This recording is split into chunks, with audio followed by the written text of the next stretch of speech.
Alright guys, this is the Mad Chief here, and this is my unboxing video for the Galaxy S10e. Well, let's get into it. Very exciting stuff.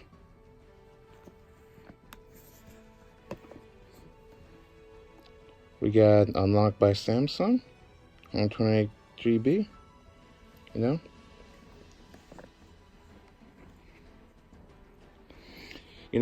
I spent a bit of time trying to decide between the S10e and the S10, and while it wasn't the easiest thing, in the end, I have to say, I didn't see the value in spending extra money to get the S10.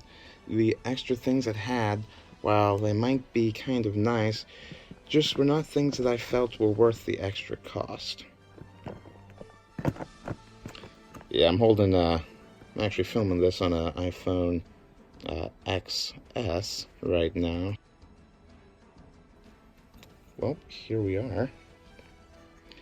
Here's this sexy beast.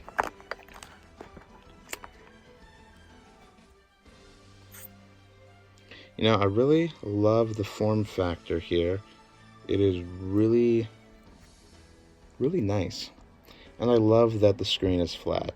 That was definitely something else that helped me choose to go with this.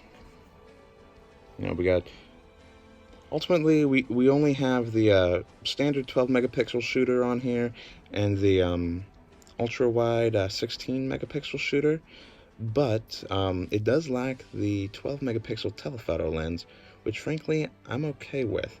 While I wouldn't have been against having it, it's something that I don't really feel like it will get a lot of use out of, and so I was okay having the having that one lens missing. Still have the same selfie camera in the front. We don't have the ultrasonic in-screen fingerprint reader that would be right here in the other models. Instead, we have the fingerprint reader right here, and frankly, I like that better. From videos I've seen, it works more consistently. Also, the other plus about it is I can use my tempered glass screen protectors with this phone, not have to worry about killing the fingerprint reader sensitivity. I really dig that. Also, I found multiple sites stating that from their independent testing, essentially they get longer runtimes out of the S10e than the S10. Now that was, from what I could find with the Exynos models, and of course this is the Snapdragon that I have right here, so I'm not quite sure how that'll affect stuff. But overall, this was the way to go for me. Alright, we got the power plug right here. It's nice and black, just as the phone is.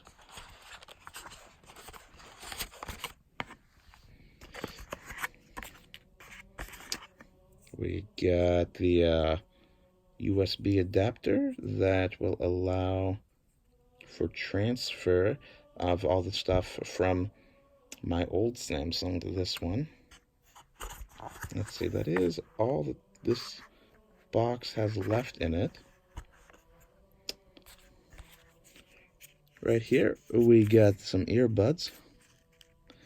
I'm glad that Samsung chose to include these this year and not act them like other manufacturers.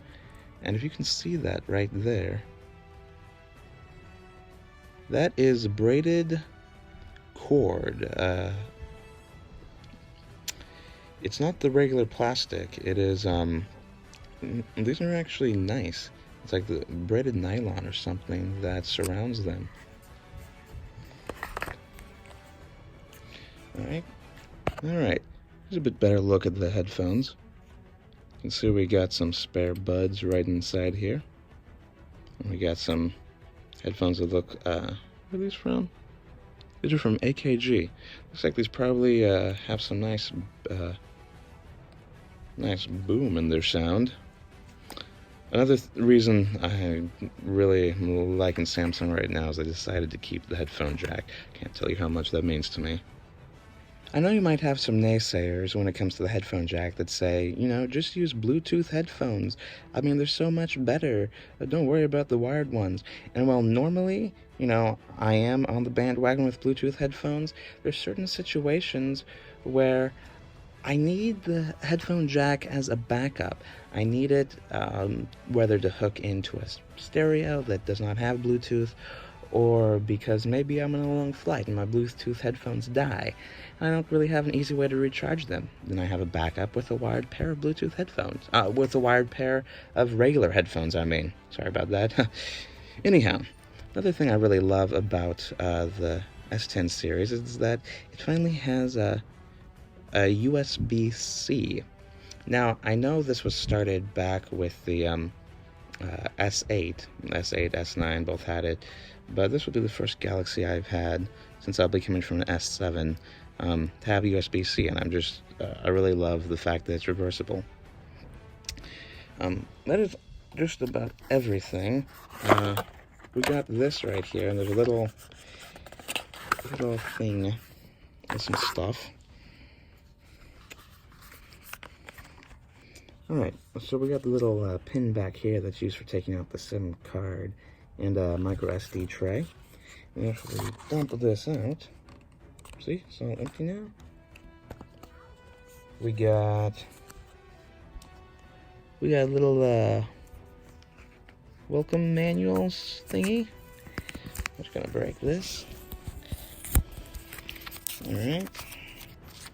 Talks about the screen protector, quick reference guide. Who reads those, right? Another thing from Samsung, talking about transferring terms and conditions, and yeah, a bunch of fun stuff. Alright, so we're going to pause this for the moment. Actually, let's see if we can just turn this on as is.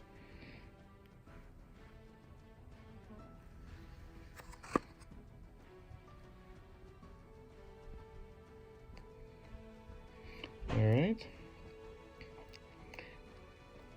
Yeah, overall, the fact that they brought back a model with a flat screen is a big reason that I even considered getting another Galaxy. I was looking at some other ones, but Samsung really saved themselves with bringing another flat screen one. Let's get started.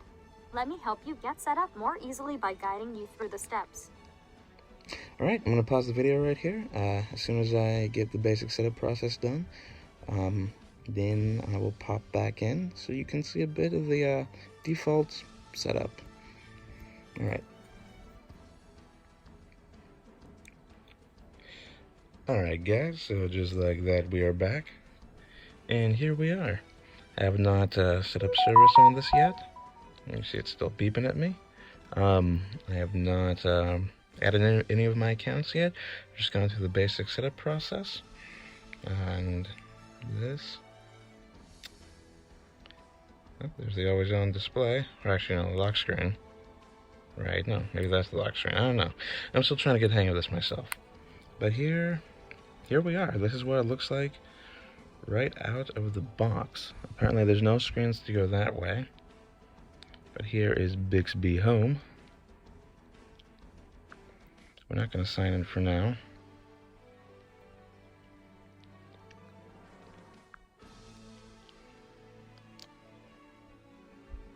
Now, from what I've heard from a lot of people, Bixby sucks.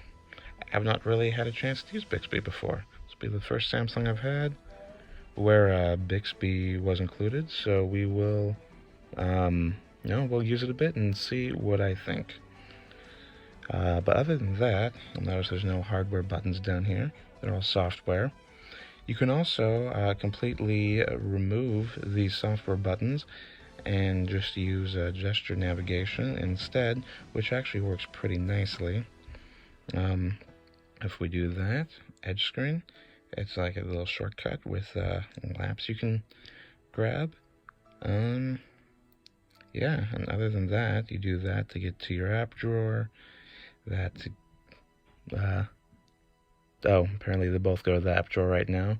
There's one you can set up where when you swipe down from like there, it shows you the it shows you this screen, which apparently currently you got to go to the very top, which is cool. This is on the One UI. I really like how customizable it is. This will be something to get me to stop using Nova Launcher. I got the unlocked US version, which you'll notice has the mobile data toggle down here, which I love. It always bugged me on other Samsungs where that was omitted, because I don't like to keep that on 24/7. And I'm not quite sure if it's here because I have the unlocked version, or if that's the case with all of them, all S10s now. Anyhow, it's it's definitely a feature I like. Overall, the interface is really smooth. Is very customizable. I'm okay with that cutout for the camera in the top. Some people might not be, but it doesn't bug me. That or the notch, either of them do the trick in my opinion. And I think Samsung really hit some stuff on the head with this one. And from the research I've done and from the testing I've done, I'd have to say that unless you want a phablet, S10e is the way to go. Best value, best bang for your buck. Anyhow, I'm gonna spend a bit more time with this, and eventually, within a few days, get it up to my daily driver. And if any of you guys have questions about it that you would like answered, please let me know. And if I get enough of a response, I might even do a follow-up, more in-depth review video on this. Just depending on what the community thinks. So, all right, that is my unboxing of the Galaxy S10e. All right, have a good one, guys. Peace.